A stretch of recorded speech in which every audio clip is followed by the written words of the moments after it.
Shalom, shalom, bien-aimés du Seigneur. Nous vous bénissons dans le nom du Seigneur Jésus. Nous espérons que vous allez tous très bien dans le nom du Seigneur.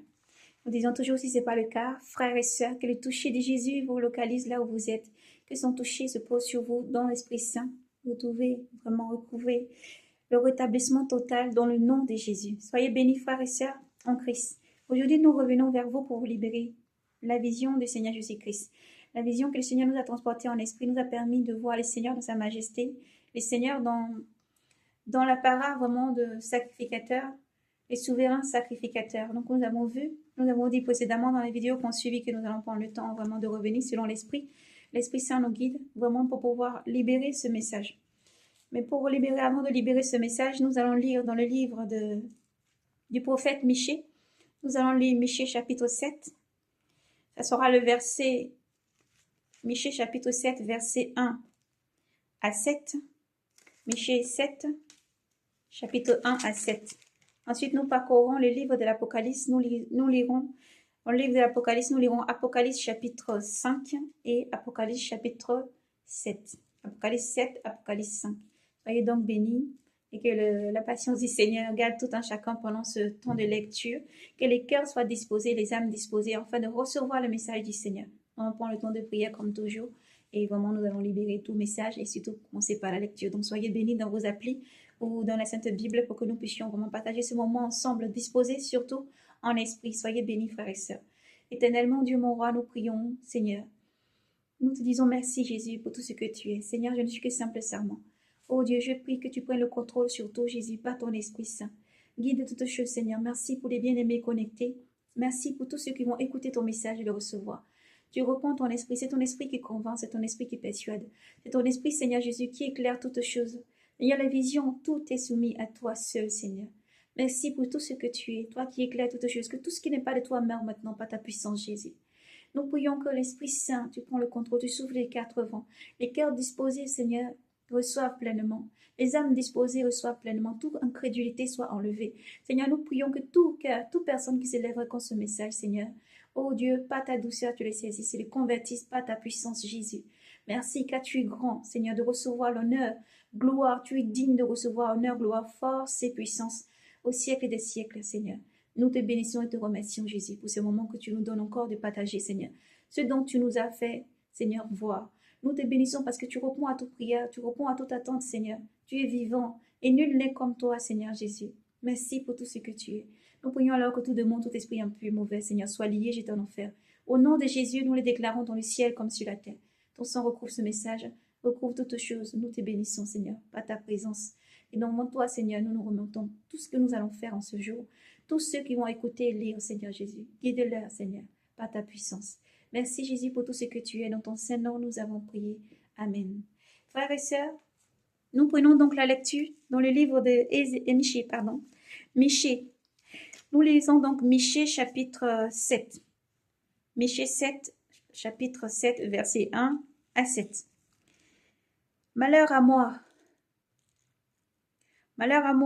je suis comme un moisson. Je suis comme aux moissons d'été, comme au grappillage de la vendange.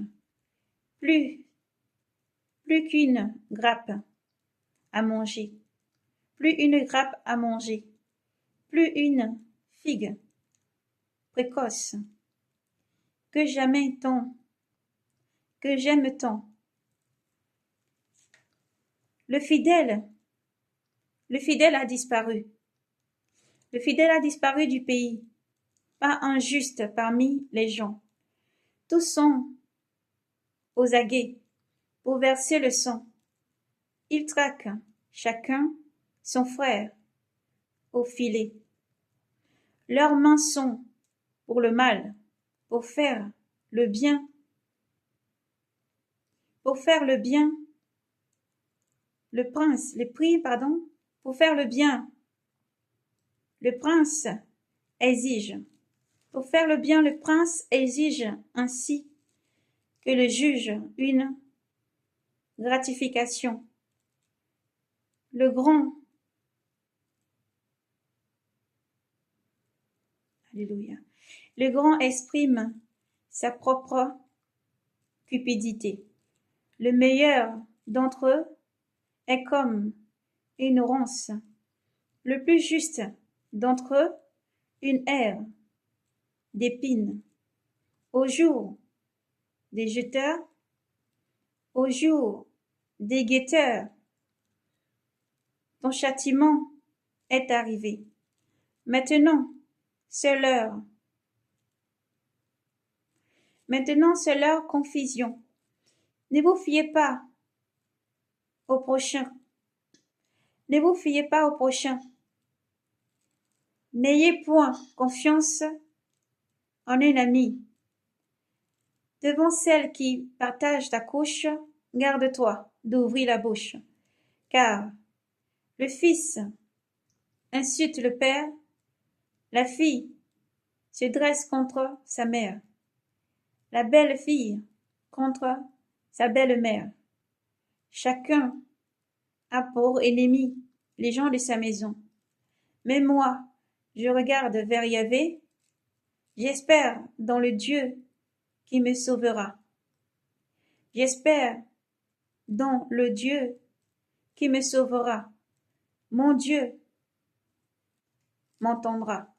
Amen. Gloire à Yahvé. Que toute l'honneur et la gloire soient rendus au Seigneur Jésus-Christ. Frères et sœurs, nous parcourons maintenant le livre de l'Apocalypse. Nous allons lire Apocalypse chapitre 5. Dans le nom de Jésus. Et je vis dans la main droite de celui qui siège sur le trône un livre roulé, écrit au verso, au recto et au verso. Écrit au recto et au verso, et scellé de 7 sceaux. Et je vis un ange puissant, clamant à pleine voix, qui est digne d'ouvrir le livre et d'en briser les sceaux. Mais nul n'était capable, ni dans le ciel, ni sur la terre, ni sous la terre, d'ouvrir le livre et de le lire. Et je pleurais fort de ce que nul ne s'était trouvé digne d'ouvrir le livre et de le lire. L'un des vieillards me dit alors, ne pleure pas, voici, il l'a remporté. Il a remporté la victoire, le lion de la tribu de Juda, le rejeton de David. Il ouvrira donc le livre aux 7 sceaux. Alors je vis, debout entre le trône et les 4 vivants, et les vieillards, un agneau comme égorgé, portant 7 cornes et 7 œils, qui sont les 7 esprits de Dieu, en mission par toute la terre. Il s'en vint prendre le livre. Il s'en vint prendre le livre dans la main droite de celui qui siège sur le trône. Quand il eut pris, les 4 vivants et les 24 vieillards se prosternèrent devant l'agneau, tenant chacun une harpe et des coupes d'or, pleines de parfums, les prières des saints. Ils chantaient un cantique nouveau. Tu es digne de prendre le livre et d'en ouvrir les sceaux, car tu fus égorgé et tu rachetas pour Dieu, au prix de ton sang, des hommes de toute race, peuple et nation. Tu as fait d'eux, ô notre Dieu, un royaume de prêtres régnant sur la terre. Et ma vision se poursuivit, j'entendis la voix d'une multitude d'anges rassemblés autour du trône, des vivants et des vieillards. Ils se comptaient par milliers de myriades, par milliers de milliers de milliards, et criant en pleine voix, digne est l'agneau égorgé de recevoir la puissance, la richesse, la sagesse, la force, l'honneur, la gloire et la louange. Et toute créature dans le ciel et sur la terre, sous la terre, sous la mer et sous la terre, et sur la mer, l'univers entier, je l'entendis, s'écriait à celui qui siège sur le trône, ainsi qu'à l'agneau, la louange, l'honneur, la gloire et la puissance, dans les siècles des siècles. Et les quatre vivants disaient Amen. Et les vieillards se prosterna pour adorer. Gloire à Jésus. Prenons Apocalypse 7. Après quoi je vis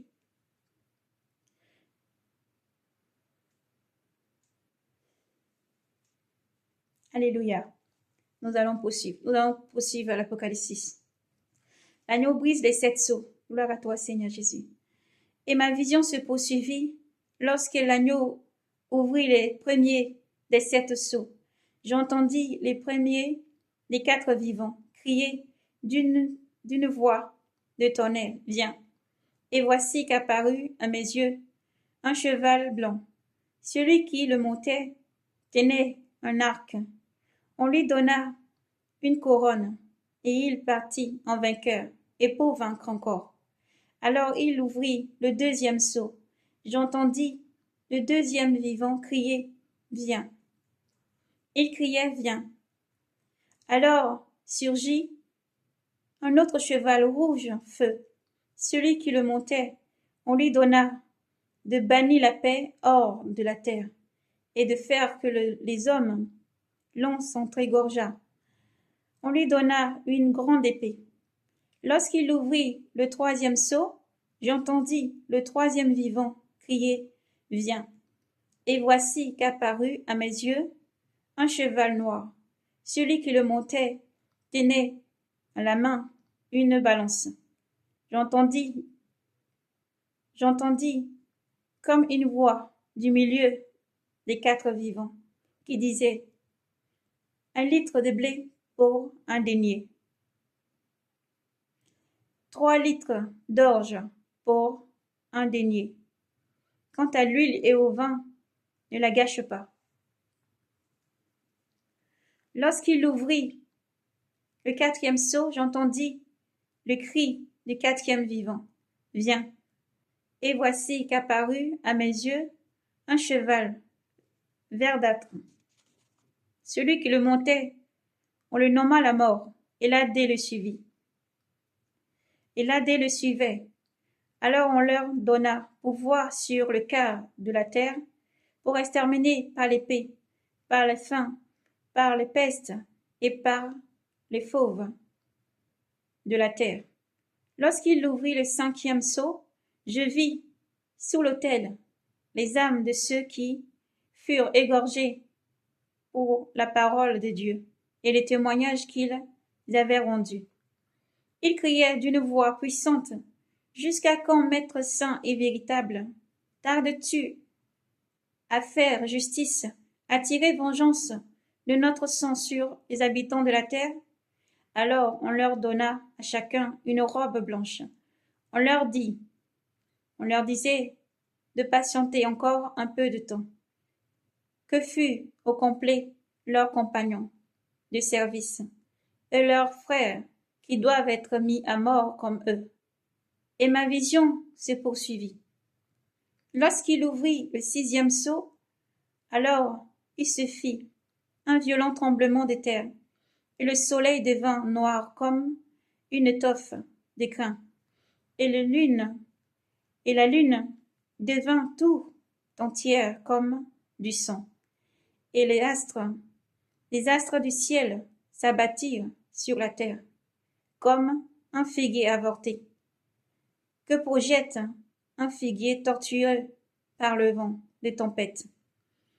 Et le ciel disparut, comme un livre qu'on enroule, et le mont des îles s'arrachèrent de leur place, et les rois de la terre, et les hauts personnages, les grands capitaines, afin, esclaves ou libres, ils s'en allaient se taire dans les cavernes et parmi les rochers des montagnes, disant aux montagnes et aux rochers, roulez sur nous et cachez-nous loin de celui qui siège sur le trône et loin de la colère de l'agneau, car il est arrivé le grand jour de sa colère.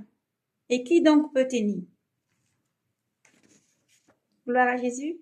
Nous lisons maintenant Apocalypse chapitre 7. Après quoi je vis 4 anges debout aux 4 coins de la terre, retenant les 4 vents de la terre pour qu'il ne souffle point de vent ni sur la terre, ni sur la mer, ni sur aucun arbre. Puis je vis un autre ange montant de l'Orient, portant le sceau du Dieu vivant. Il cria d'une voix puissante aux 4 anges auxquels il fut donné de maltraiter la terre et la mer. Attendez pour maltraiter la terre et la mer, et les arbres, que nous ayons marqués au front les serviteurs de notre Dieu. Et j'appris combien furent marqués du sceau. 144 000 de toutes tribus des fils d'Israël. De la tribu de Juda, 12 000 furent marqués. De la tribu de Ruben, 12 000 furent marqués. De la tribu de Gad, 12 000. De la tribu d'Assé, 12 000. De la tribu de Manassé, 12 000. De la tribu de Siméon, 12 000. De la tribu de Lévi, 12 000. De la tribu d'Isachar, 12 000. De la tribu des Zabulon, 12 000. De la tribu de Joseph, 12 000. De la tribu de Benjamin, 12 000 furent marqués. Après quoi, voici qu'apparut à mes yeux une foule immense que nul ne pouvait dénombrer, et toute race, peuples et langues, debout devant le trône et devant l'agneau, vêtus d'une robe blanche et des palmes à la main. Ils crient d'une voix puissante: le salut à notre Dieu, qui siège sur le trône, ainsi qu'à l'agneau. Et tous les anges en cercle autour du trône, les vieillards et les 4 vivants se prosternèrent devant le trône. Alléluia. Se prosternèrent devant le trône, la face contre terre, pour adorer Dieu. Ils disaient: Amen. Louange, gloire, sagesse, action de grâce, honneur, puissance et force à notre Dieu, pour les siècles des siècles. Amen. L'un des vieillards prit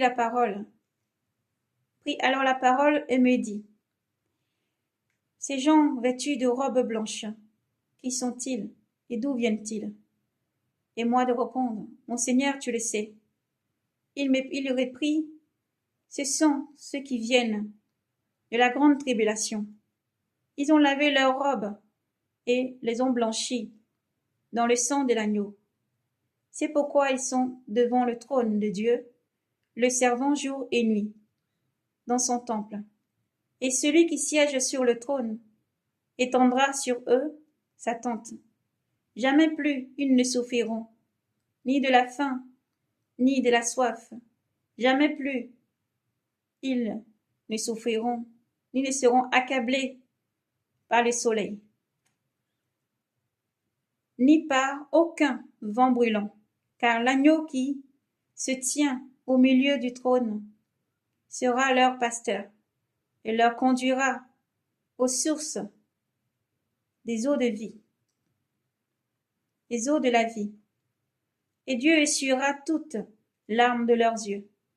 Amen. Gloire à Jésus. Louange à ton nom, Seigneur. Louange à ton nom, Seigneur, car ton nom est grand et digne d'être loué, doux Sauveur. Louange à ton nom, Jésus, louange à ton nom, Seigneur, car ton nom est grand et digne d'être loué. Alléluia. Louange à ton nom. Seigneur, louange à ton nom.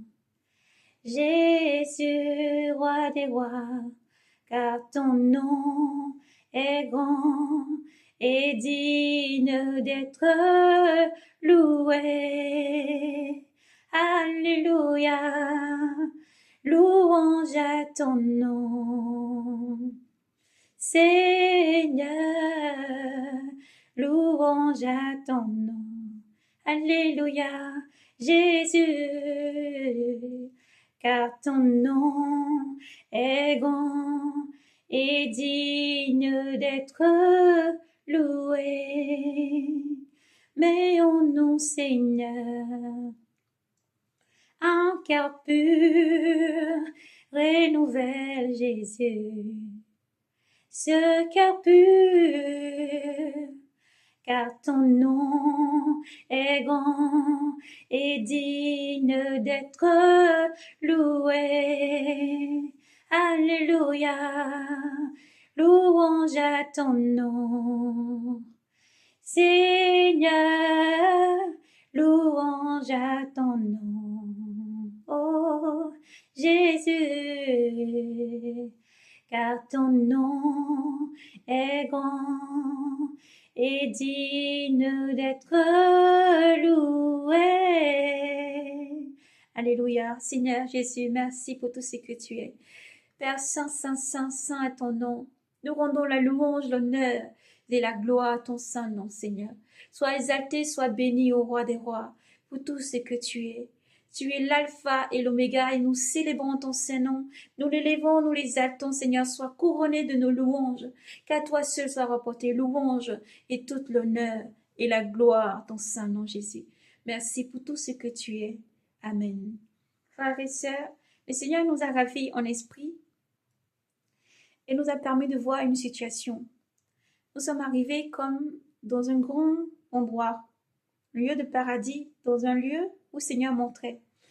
Lorsque nous sommes arrivés, c'est comme si on sortait de la terre et à la fois j'ai entendu la voix du Seigneur me dire « Viens ». Lorsque j'ai entendu la voix du Seigneur me dire « Viens », il me dit « Ouvre les yeux » parce que j'avais les yeux fermés. Et mes yeux se sont ouverts. Là où je me trouvais, je voyais avec une robe blanche à genoux. L'endroit semblait comme de l'eau. C'est comme si c'était de l'eau. Donc c'était un endroit très vaste, un endroit très grand et vaste. Ça ressemblait à un palais très très grand et vaste.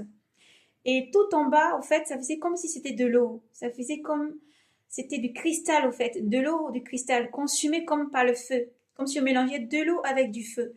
Et c'était comme du cristal à la fois, tout autour, vraiment tout parterre, tout le parterre ressemblait vraiment à ce cristal-là.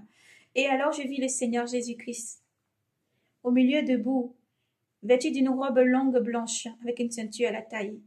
Le Seigneur était là, dans la tenue du sacrificateur, donc souverain. Et tout autour de lui, il y avait comme tout autour, vraiment partout, tout ce que je pouvais contempler, partout où je posais les yeux, je voyais comme des chandelles d'or. Ils étaient tous alignés dans un ordre précis. Tous étaient alignés dans un ordre précis. Et lorsque j'ai entendu le Seigneur dire qu'il fallait ouvrir les yeux, comment? J'ouvrais les yeux, je contemplais ça, j'ai vu le Seigneur Jésus. Et il s'approchait un petit peu jusqu'à devant moi. J'ai vu qu'après, il posait sa main, en fait, sur mon épaule. Car nous savons que lorsque nous voyons le Seigneur en tant que sacrificateur, dans cet endroit où, lorsque le Seigneur est dans le rôle du sacrificateur, il y a une majesté, une puissance, au fait, tu es comme mort, tu n'as pas de force. Si lui ne te redonne pas vraiment de te régénérer le souffle. Donc, gloire à Jésus-Christ. Il m'a permis ensuite de voir la suite. Et m'expliquait ensuite ce qui cela représentait. Il me disait que tout ce que je voyais là, c'était les églises. C'était les églises, mais certains, leurs flammes sont en train de s'éteindre. Il me disait de voir, de bien regarder, parce que lorsque je retournerai, il faudrait dire aux églises de raviver la flamme, de se relever, de raviver la flamme, de continuer à garder la constance parce qu'il arrive, de continuer à garder la constance parce qu'il arrive, de continuer à garder la constance parce qu'il arrive. Et lorsque le Seigneur nous conduit vraiment devant tout ça qu'il nous montre, et après il nous a montré une autre vision. Dans une autre vision, le Seigneur nous a conduit encore face à cette vision que nous avons libérée un temps. Nous avons dit que le Seigneur montrait une grande horloge. On avait vu, il y avait un quart de temps. On avait libéré ça dans les visions. Précédemment, vous verrez en dessous de la chaîne. Le Seigneur nous a montré, là, ce coup-ci, nous avons revu l'horloge, mais pas que là. L'aiguille était arrivée directement au milieu. Il n'y avait plus de place. Il n'y avait plus de temps, en fait, pour dire qu'il y avait encore le temps pour que l'aiguille tourne encore. Et était arrivé là. Et nous avons vu encore toujours cette même grande horloge qui consume le regard lorsqu'on fixe le regard. Mais par la puissance de Jésus, nous pouvons donc voir cette horloge. Par sa puissance, tout est toujours possible par la puissance du Seigneur Jésus. C'est par sa puissance que nous avons pu vraiment contempler et voir cette horloge. Et lorsque nous avons vu qu'il restait vraiment pas de temps, le Seigneur a dit que ses enfants restent éveillés. Donc nous revenons donc pour vous libérer ce message et cette vision du Seigneur Jésus-Christ en tenue de sacrificateur suprême. Et lorsque nous avons vu le Seigneur, c'est aussi le Seigneur demande aux églises d'être braves et courageux, de garder l'espérance et de fixer les regards vers le Seigneur, de se redresser et de prier. Dans beaucoup d'églises, lorsque nous avons contemplé, nous avons vu le Satan, leur chandelle, dans les chandelles, la flamme est si faible. La flamme, elle est très faible. Elle est très faible. Et nous insistons en disant que quand nous disons l'église, encore une fois, on ne parle pas des bâtiments. Certes, les bâtiments doivent aussi se lever. Les bâtiments, c'est le pasteur qui fait. Et après, il y a un groupe. Après, il y a les fidèles qui viennent et qui arrivent à l'église. Le Seigneur déclare, allez partout dans le monde entier. Faites des disciples. Baptisez-les au nom du Père, du Fils et du Saint-Esprit. N'êtes pas fidèle au bâtiment, n'êtes pas fidèle seulement au culte du samedi, fidèle au culte du dimanche. Mais ce que Dieu veut, c'est ton cœur. La place que Dieu désire, c'est ton cœur. C'est d'emporter tous les jours que tu te dis que tu es le bâtiment. Et le feu doit consumer, que le feu doit toujours consumer. Par tes louanges, d'adoration, la vie que tu mènes chaque jour pour le Seigneur, te préparer pour l'enlèvement. Voici pourquoi aussi, pendant que nous étions en train de méditer sur ce temps-là, le Seigneur nous a permis d'aller lire dans le livre de Michée. Michée, nous avons lu donc Michée, chapitre 7, 1 à 7, versets 1 à 7. Le Seigneur nous a conduits vraiment là pour dire encore une fois à tous ceux qui ont la justice entre leurs mains, de faire la justice comme il se doit, de se repentir. À tous ces hommes dans le monde entier, il n'y a qu'un seul juge, un seul roi des rois qui arrive et qui appelle tous ses enfants à la repentance. Dieu appelle tous ses enfants à la repentance. Aux frères, aux sœurs, aux mères, dans les familles, comme il a dit. Oui, dans le livre des Michée, comme nous disons tous les jours, les prophètes ont parlé. L'esprit qui a animé les prophètes qui vient de Dieu, c'est Jésus-Christ. L'esprit, son nom est merveilleux. Il est merveilleux car il agit en puissance et il agissait déjà. L'esprit qui a animé encore Michée, pour vraiment encore parler de ce temps en Michée 7, c'est l'esprit de Dieu, l'esprit de Jésus-Christ, celui qui vient pour agir, celui qui vient pour délivrer, pour sauver et qui vient aussi pour rétribuer tout ce qui a rejeté Dieu. Alors repentance pendant qu'il est encore temps, repentance, donnez votre vie à Jésus-Christ parce que le Seigneur arrive. Il n'y a pas de sacrifice qui peut te sauver. Dans ce monde, il n'y a aucun sacrifice qui peut te sauver. À pas accepter le sacrifice de Jésus-Christ qui est mort à la croix pour te sauver. Celui qui a donné sa vie pour te sauver. Accepter la main tendue, gratuite du Seigneur Jésus-Christ. Il ne prend pas plaisir aux holocaustes, ni aux sacrifices, aux ablations, mais un cœur sincère, un cœur qui s'offre au Seigneur. Vraiment, les personnes qui cherchent Dieu, l'âme brisée devant le Seigneur, qui ont faim et soif et qui cherchent Dieu tout le temps. C'est ce que Dieu désire, que ta flamme reste allumée en ce jour, que recevez vraiment le message du Seigneur. Le Seigneur Jésus-Christ arrive. Voici pourquoi il nous a permis vraiment de voir cette vision, comme il nous a permis de lire dans le livre d'Apocalypse, Apocalypse 5, 6 et 7. Vraiment, le Seigneur vous bénisse et vous donne la conscience, la force. Frères et sœurs, il y a un jour glorieux qui va arriver dans ce monde. Il y a un jour, l'enlèvement va avoir lieu dans ce monde, où tous ceux qui sont prêts et prêtes vont partir. L'église va être arrachée, l'épouse va être prise dans ce monde. Frères et sœurs, est-ce que tu es prêt pour ce jour? Est-ce que tu ranges ta vie? Est-ce que tu te prépares pour ce jour glorieux? Parce que Jésus arrive. Lorsque nous voyons le Seigneur, Seigneur insiste vraiment là-dessus. Soyez prêts. Ne dormez pas. Soyez prêts. Veillez. Soyez prêts. Soyez prêts. Voici donc la vision merveilleuse du Seigneur Jésus-Christ que nous avons vue dans la parole vraiment du sacrificateur. Il marche toujours devant les chandelles. Il entend toute prière. Il entend toute supplication. Et il est toujours prêt à aider, il est toujours prêt à agir, il est toujours prêt à sauver de sa main forte, mais aussi il surveille et il voit toutes choses. Il ne peut pas juste dire que je me rends dans l'église bâtiment. Et lorsque je sors dans l'église bâtiment, dans ma vie tous les jours, je vis des vies des dépravés, des vies des débauches, dans la prostitution, le vol, l'impudicité, le maître, l'idolâtrie, la fornication, le drogue, l'alcool, tout ceci, il faut laisser, il faut changer de vie, parce que Dieu t'appelle à changer de vie. Dieu te dit, je place devant toi un chemin Il y en a un deuxième chemin. Prends celui de la vie. Choisis la vie afin de vivre.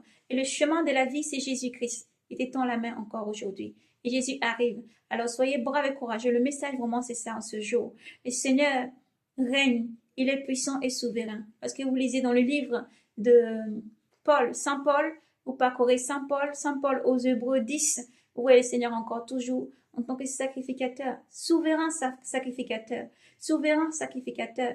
Le pasteur sur la terre, les prêtres et tous les autres, les imams et tous les autres, tous sont hommes et dans la chair, et pêchent et ont besoin aussi de demander pardon pour leurs propres péchés. Mais tourne-toi vers Jésus-Christ, lui est saint, saint, saint.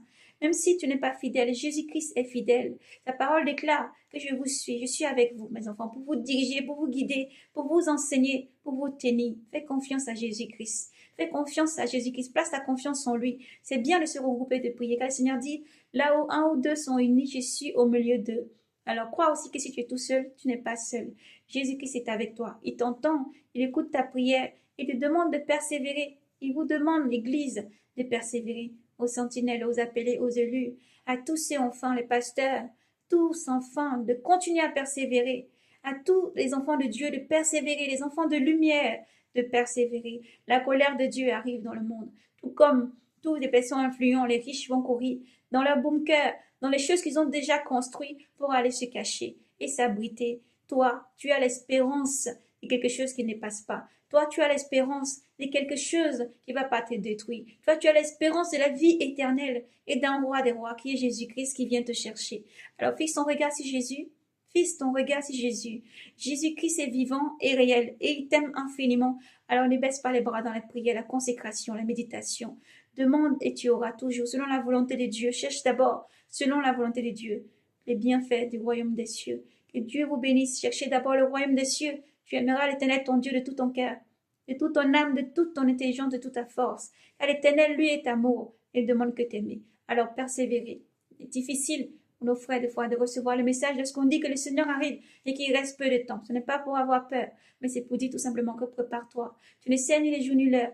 Personne ne sait ni les jours ni l'heure, mais c'est de se préparer. Nous avons un Dieu grand, plein d'amour et de tendresse et de douceur, qui alerte par ses sentinelles, qui alerte par ses prophètes, ses prophétesses, qui alerte par tous les enfants, car Dieu dit dans les derniers temps, je reprendrai mon esprit sur toute chair.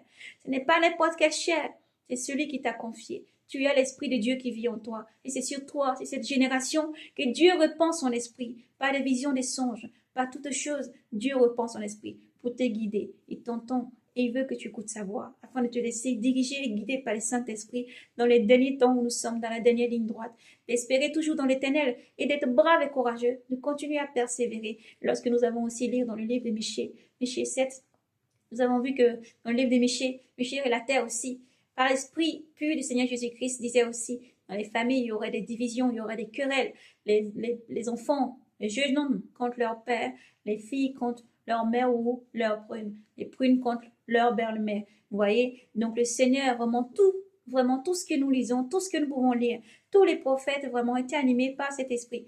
Tous les prophètes, toutes les personnes d'autres temps étaient animées par l'esprit. Lorsque nous lisons, quand nous parcourons, nous allons un peu en arrière, au moment où le Seigneur a envoyé sur la terre Samson, au temps où le Seigneur a envoyé Samson, qui parlait vraiment à Manoah, et Manoah, sa femme, vous voyez, au temps où il est parlé, il y a eu l'esprit qui était déjà réagi. En ce moment-là, oui, Jésus venait aussi sur la terre. Il venait encore sur la terre en ce moment où, avant qu'il ne vienne en physiquement, complètement engendré comme humain, il venait aussi sur la terre. Donc, comme tous les anges qui ont vraiment opéré des miracles et qui ont opéré toutes choses dans le nom de Dieu, qui sont venus, qui ont aidé, qui ont marché avec les humains ou devant les humains pour les guider, pour mener des combats ou pour mener tout simplement juste sur un chemin dans le livre de Tobie et tout autre, Maccabée et tout autre encore.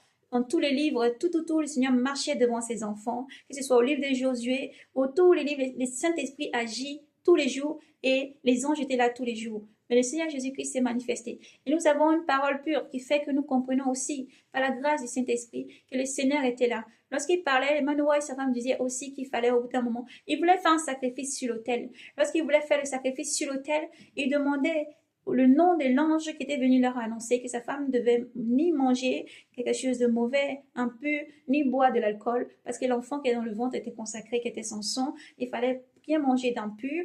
Et il voulait faire un sacrifice. Le sacrifice qu'ils voulaient faire, ils demandaient ensuite que l'ange leur dit son nom, parce qu'ils voulaient offrir le sacrifice au nom de l'ange. Et le Seigneur rappelait encore là que il faut pas, c'est à Dieu seul qu'il faut rendre ce sacrifice qu'ils allaient offrir vraiment sur l'autel, le sacrifice qu'ils allaient offrir sur l'autel, c'est à Dieu qu'il faut l'offrir. Il leur a pas dit son nom, et il a dit, il est merveilleux. Et nous comprenons, le nom est merveilleux, merveilleux, excellent, merveilleux. Et Jésus-Christ est merveilleux. Il est déjà là. Il était là avant que tout ne fût. Il était là, il est là encore, et encore aujourd'hui, il est là. Et il revient en puissance. Il est venu là marcher. Dieu a engendré son Fils. Pour ne plus que tu t'agenouilles devant les idoles, Dieu a fait venir son Fils. Pour ne plus que tu sois sali par les démons, Dieu a fait venir son Fils, engendré sur terre. Non par le vouloir d'un homme et d'une femme, ni par le sang d'un homme et d'une femme, mais par le Saint-Esprit, parce que Dieu n'est pas limité. Alors nous appelons tous nos frères encore à continuer, à évangéliser, à annoncer encore, à proclamer ce nom saint, et à tous nos frères de se repentir. Toi qui n'as pas encore accepté Jésus-Christ comme Seigneur et Sauveur, il est temps de se repentir, parce que Jésus-Christ arrive. Il est vivant, le Seigneur Jésus-Christ est réel et vivant, et il vient. Aujourd'hui, vous voyez les frères et sœurs, dans le monde entier en train de proclamer ce nom. Oh mon frère, ne rejette pas ce nom, ne rejette pas, ce n'est pas des fous, il est folle. Ce n'est pas des fous ni des folles. Même si c'est le cas, si on le pense, nous sommes joyeux parce que c'est une bonne folie. Alléluia, gloire à Jésus-Christ. Parce que nous voulons dire tout simplement que ce nom est merveilleux, beau et grand. De l'Ancien Testament, il a agi. Il était là. L'Esprit de Dieu qui va, le bras fort qui va et qui agit. Dieu en son Fils, Jésus-Christ. Il est toujours là, il est avec toi. Le Seigneur arrive. Alors, frères et sœurs, je ne sais pas qui tu es en ce jour lorsque tu vas recevoir ce message. Sois brave et courageux, sois brave et courageuse. Persévère à croire en Jésus. Garde ta croix jusqu'au bout. Frère et sœur, je ne sais pas dans quelle situation tu te trouves. Si c'est la drogue, la fornication, le vol, l'impudicité, il faut changer. Il faut sortir de Sodome et de Gomorrhe. Il faut rentrer dans l'arche pendant qu'il est encore temps. Ne regarde pas tes frères disparaître du monde et te lamenter, te mordre les doigts, ça sera trop tard. Maintenant, tu peux te préparer. Jésus-Christ t'étend la main. C'est maintenant tu peux encore te préparer. Et quel que soit ce qui se passe dans les familles, priez, frères et sœurs. Mère, peut-être que c'est difficile. Il faut que tu pries pour tes enfants, pour ta famille. Père, c'est peut-être difficile. Prie pour ta famille. Groupez-vous en famille. Priez. Même si tu vois la difficulté lorsque tu pries pour ta famille, là où tu vis, même si tu constates qu'il n'y a pas de changement, tu as l'impression qu'il n'y a pas de changement parce que c'est pas la foi que nous recevons et nous croyons que lorsque tu crois de tout ton cœur, espère jusqu'au bout, le Seigneur opérera des miracles. Il agira pour ta famille, il agira pour ton ministère, il agira pour te sauver. Le Seigneur est vivant, il est toujours là, frères et sœurs. Nous vous témoignons, nous ouvrons une petite parenthèse. C'est très difficile dans tous les vies. Et là, comme l'apôtre Paul l'a si bien dit, dans les derniers temps, lorsqu'il parlait à Tite, dans les derniers temps viendront des moqueurs, dans les derniers temps encore viendront des moments difficiles. Mais il faut redresser la tête pendant ces moments difficiles. Il faut redresser la tête, il faut continuer à proclamer l'évangile. Mais il ne faut pas que tu sois tiède de toi-même lorsque tu parles du Seigneur Jésus-Christ. C'est important. C'est comme un chandelier qui doit briller, mais si tu ne veux pas briller pour éclairer toute la maison, tu es caché comme sous un arbre, sous un lit. Donc il faut aussi que tu sois toi-même ancré dans le Seigneur. C'est pour ça que c'est important de ce message, dans ce stade de ce message, nous fermons la parenthèse dans le nom de Jésus, et nous disons vraiment à ce stade de ce message à nos frères, s'il vous plaît, continuez à prier. Ne te laisse pas ployer, ne laisse pas tes genoux ployer. Jésus-Christ est là, il est ta force. Tout comme il nous a montré dans cette vision, nous avons vu un roi des rois, un Seigneur puissant et redoutable. Celui que nous avons vu est puissant et redoutable. Et il agit puissamment encore pour te soutenir, pour soutenir le ministère qu'il t'a confié. N'oublie pas, il a dit, c'est moi qui vous ai choisi, c'est moi qui vous ai établi. Et c'est moi qui vous ai choisi et établi pour que vous y allez et portez des fruits impérissables. Crois et redresse-toi, continue encore à travailler durement, continue quand le vent se marie, continue à mener le bon combat jusqu'au bout, comme le dit l'apôtre Paul. Continue encore à mener le bon combat jusqu'au bout. L'arrivée du Seigneur est proche. En un instant, le Seigneur va chercher ses enfants. Alors sois toujours dans la joie, l'allégresse, quel que soit ce que tu traverses. Redresse-toi, chante le nom du Seigneur, espère en ton Dieu, confie ton sort à l'Éternel, espère en ton Dieu de tout ton cœur. Il n'y a rien que tu ne puisses vaincre, car Dieu vit en toi. C'est lui qui tient l'épée, qui décide de chaque combat. Et nous faisons confiance à Jésus. Nous, il nous sauve toujours. Sa main puissante agit et cesse de nous exaucer. Ceci est un grand témoignage au nom du roi des rois. Jésus agit, il est réel. Il faut croire de tout ton cœur, sans faille. Même si c'est dur, même si c'est difficile de foi, il faut te dire pour Dieu, rien n'est impossible. À Dieu, rien n'est impossible. Et Dieu est là pour te sauver, pour te secourir, pour te conduire et pour t'emmener jusqu'à ce que tu arrives. Mener le bon combat jusqu'au bout. Au vainqueur sera donné une couronne. Au vainqueur, la manne cachée. Au vainqueur aura un caillou blanc avec le nom du Seigneur. Et sur le front sera vraiment marqué le nom du Seigneur. Alors n'oublie jamais que le nom du Père, le nom du Seigneur est sur ton front. N'oublie jamais que tu es enfant de lumière. Relève-toi et travaille sans cesse. Relève-toi, garde la vigueur, la constance, la force, la charité, l'amour. Et toujours redresse-toi, garde surtout la foi. Et aime l'Éternel de tout ton Dieu. C'est l'amour qui est plus fort. C'est l'amour qui t'aidera à avancer. C'est l'amour qui te conduira. Garde cet amour pour ton Dieu. Garde cet amour pour ton prochain et tous ceux qui sont autour. Quel que soit ce qui arrive, dis-toi que j'ai l'Éternel. Lève-toi et proclame que tu as l'Éternel avec toi. Lève-toi et déclare que ton Dieu est avec toi. Il est ta force, il t'aidera à vaincre. Jésus-Christ t'aime infiniment. Voici donc, nous avons terminé ce beau message. Au nom du roi des rois, nous avons vraiment terminé dans le nom de Jésus. Soyez abondamment bénis, frères et sœurs en Christ. Demeurez toujours dans la prière, les supplications, et beaucoup, beaucoup, beaucoup de prières, l'amour les uns pour les autres. Ne vous laissez pas aller à tout vent et va. Voyez, dans les derniers temps, beaucoup sont livrés d'esprit un peu, livrés aux mensonges. Sortez des synagogues, sortez des églises, sortez de là où le Seigneur n'est plus. Vous voyez, il a dit, c'est à leurs œuvres que vous verrez. Un bon arbre ne porte pas de mauvais fruits. Un arbre gâté ne peut pas porter de bons fruits. Alors sortez de là où le Seigneur n'est pas. Sortez, le Seigneur vous ouvre les yeux. Demande et tu auras. C'est lui qui ouvre les yeux, c'est lui qui sauve les malades, c'est lui qui guérit les malades, c'est lui qui affranchit, celui qui délivre. C'est Jésus-Christ. Cherche Jésus-Christ avant tout. Garde ton intimité avec le Seigneur. Qui que tu sois, dans les communautés ou pas, retiré chez toi avec ta famille ou pas, qui que tu sois, où que tu sois, ce message est pour toi en ce jour. Jésus-Christ arrive, sois brave et courageux et persévère. Il est la force du quotidien et toujours. Il est la puissance qu'il y a autour de nous. Et dis, vous êtes dans la maison du Seigneur. Et chaque jour, il faut que tu vives comme si tu étais déjà rentré chez toi. Nous sommes de passage dans ce monde. Il faut vivre tel que, tout en aimant tout ce qui est autour de nous, en pardonnant, en faisant le bien, en pardonnant, en remontant toujours les péchés, en faisant toujours le bien, en marchant dans la vérité. Fuis l'iniquité, fuis tout ce qui s'allie. Dépouillez-vous, sanctifiez-vous et avancez dans la sanctification sans laquelle personne ne verra le Seigneur. Alors il faut avancer parce que Jésus-Christ est amour. Il est rempli d'amour. Il, en son exigence, est grand, mais il est rempli d'amour et de tendresse. Il n'est qu'amour. Il n'est qu'amour. Jésus-Christ n'est qu'amour. Et il t'aime infiniment. Alors, sois brave et courageux. Soyez bénis dans le nom de Jésus. Éternellement, Dieu, nous te bénissons. Merci pour tout ce que tu es, Seigneur. Nous savons ta parole part pour s'accomplir. Merci à toi, l'honneur, gloire, force et puissance, Seigneur Jésus. Merci pour ces cœurs disposés maintenant qui reçoivent ton message. Merci pour l'âme disposée maintenant qui reçoit ton message. Seigneur, souffle des quatre vents, Saint-Esprit, porte le message jusqu'au cœur de tes enfants que tu veux bénir. À toi l'honneur, gloire, force et puissance, Seigneur. Enlève tout esprit d'incrédulité. Enlève tout cœur de pierre par ta puissance, oh Dieu, dans le nom de Jésus. Nous avons prié, Seigneur. Nous te disons merci pour les cœurs, Seigneur, qui se préparent pour toi. Merci pour les cœurs qui se répandent. Merci pour tous ceux, Seigneur, qui te cherchent et qui demeurent, Seigneur, dans la sanctification. Merci pour tous ceux, Seigneur, qui abandonnent le péché. Merci pour tous ceux qui vont lancer des cris, Seigneur, jusqu'à toi pour se repentir et changer. Rien n'est impossible à toi. Et nous te prions pour les cœurs que tu touches maintenant. Nous te prions pour les âmes que tu touches maintenant. Maintenant, Seigneur, agis dans ta puissance et dans ta grandeur. Agis dans ta puissance et dans ta grandeur. Ô Dieu souverain, merci pour tout ce que tu es. À toi l'honneur, gloire, force et puissance à ton Saint nom, Jésus. Amen. Soyez donc bénis, frères et sœurs. Shalom, shalom dans le nom de Jésus.